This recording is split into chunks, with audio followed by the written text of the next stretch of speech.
October 5th, 2023. Hi, everybody. I know I've been MIA for a while. It's been a saga. For 2 weeks now, I've had tremendous back pain. Tremendous. Um, did something to it yesterday. I don't even know what. Breathed, maybe. And now I have a sharp stabbing pain in my back every time I move, anytime I cough or sneeze. I'm not trying to complain, just telling you what's going on. Haven't felt up to doing a video, and I'm sorry this is black screen, but in order for me to focus on anything, I would have to stand up, and I'm just not really up for that right now. I hope it's okay. My youngest brother, was, let me give you a little background. A little over a year ago, he had to go to the hospital to have 2 toes removed because of his diabetic condition. He plays fast and loose. He's not very careful about what he eats or when he eats, which, as we all know, according to what medical professionals tell us, is not a good idea. It's not the way to manage it. I have another brother who's diabetic. He manages his so well, he's off insulin altogether and down to 1 or 2 metformin a week. He's very, very careful about what he eats. Anyway, while my brother was in the hospital having the toes removed, the doctor put the fear in him and he caved. He took what everybody's supposed to take. I like to call it the poison prick. I don't deal well with pricks of any sort. But this man's never been afraid of anything. 6'5", 230 pounds, long and lean. Never started a fight in his life, but he certainly finished a few. Got scared and caved. Okay, fast forward a little bit of time, I don't know, 2 or 3 months. He's back at the hospital to have toes removed from his other foot and to have a blood clot in his leg removed. What a surprise, right? I can't tell. I mean, I told him all along what was going on, and he thought I was just a crazy old lady, and I needed a padded cell and a straitjacket. So be it. I don't, but if that's the way he sees it, it's okay with me. Not my business. So he's in the hospital the second time, has the blood clot removed, and heals, and, in time, life carries on. He goes back to work, and now, this past Friday night, he went to dinner with a friend, went home, his right leg started to hurt again very much, and he tried to drive himself to the hospital and couldn't make it because of the pain. He had to park his Suburban at a convenience store and call a friend to get him to the hospital. He left me a message at 3:45 a.m. Saturday, and I could tell we do voice messages via text. I could tell from right away he was not doing well. I knew something was wrong. Plus, he wouldn't usually message me at that hour. We're both night owls, but I knew something was wrong. He was in the hospital. They had already given him a shot of morphine and 2 of Dilaudid. He was not only still awake, but also still in pain. So it must have been pretty great. And this is a man who can't even deal with the pain of a hangnail. He said even at a level 3 out of 10, he's losing his mind. I wouldn't even know what that is. I broke a vertebra when I was a baby. Not complaining, not trying to compare, but a 6 is a really good day for me. I can get up and do stuff when I'm at a 6.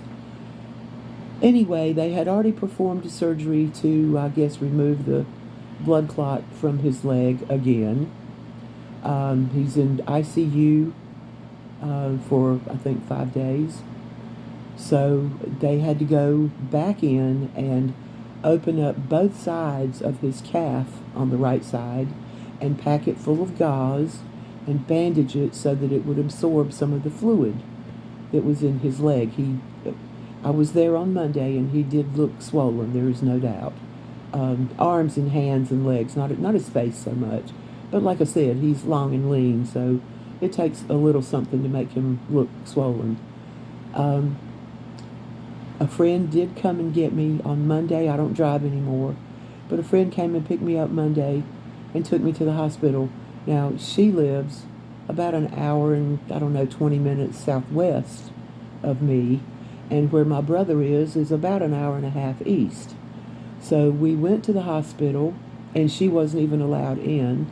What a sweetheart.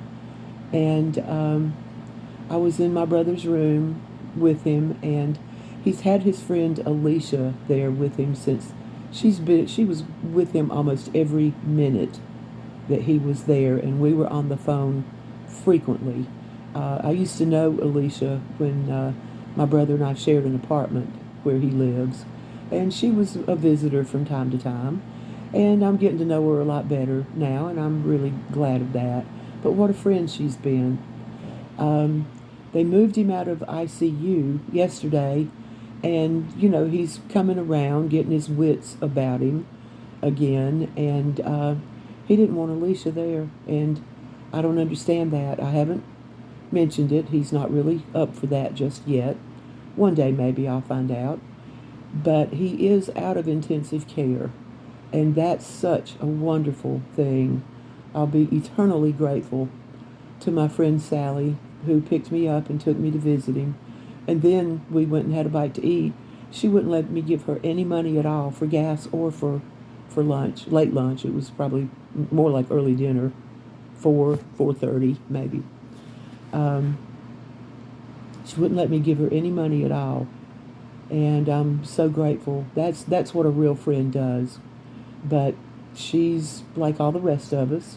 She's a believer. She's awake, and we know we're supposed to do what we can, and she did, and I just love her to death for that.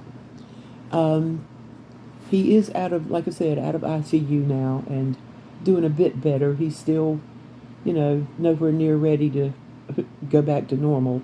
It's still going to be a battle, and I don't know. I still keep thinking that we could lose him because it's not over yet.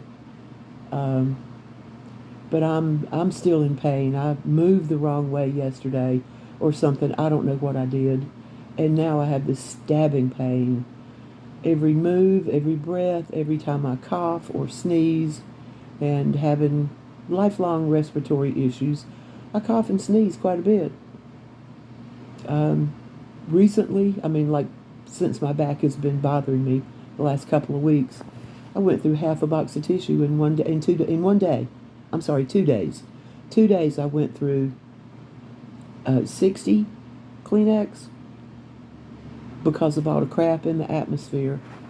So, it's been a tough time. It's real life, and real life happens to all of us. But please, if you can find it in your heart to pray for somebody who's been poisoned, um, pray for my brother, please. He's far too young to leave us. Like I said, late 50s. He's still got a lot of living to do.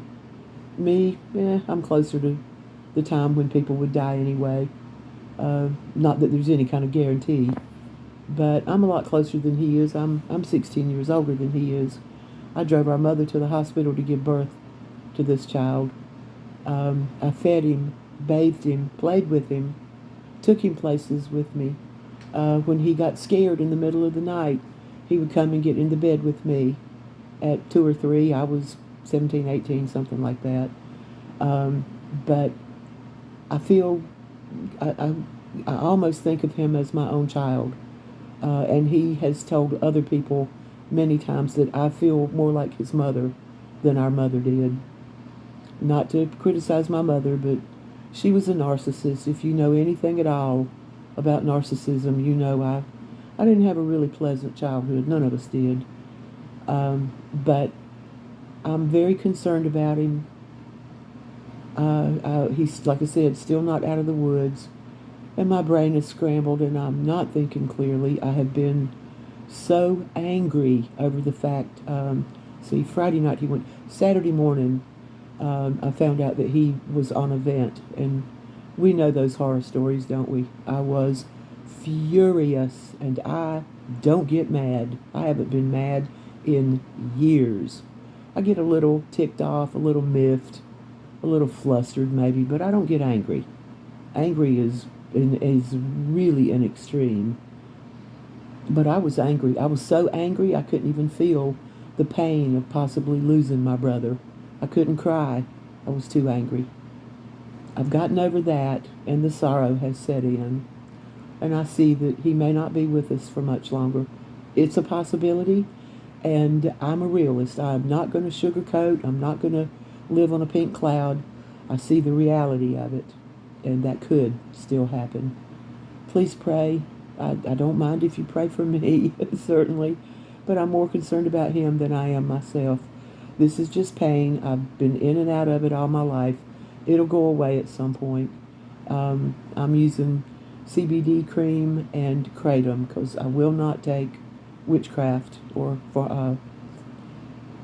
sorcery to relieve my pain. I'm out of addiction. Over 15 years now. I won't go back. I'd rather have the pain in my body than in my soul. That's over. That's not coming back. I don't allow it. I hope all of you are doing well. I'm sorry I've been MIA. I've missed all of you. Please leave a comment and let me know how you're doing. I miss not being able to communicate with all of you. I love you all, and I hope that you're having a wonderful day, and know that each one of you is in my prayers and in my heart. Thanks for being here.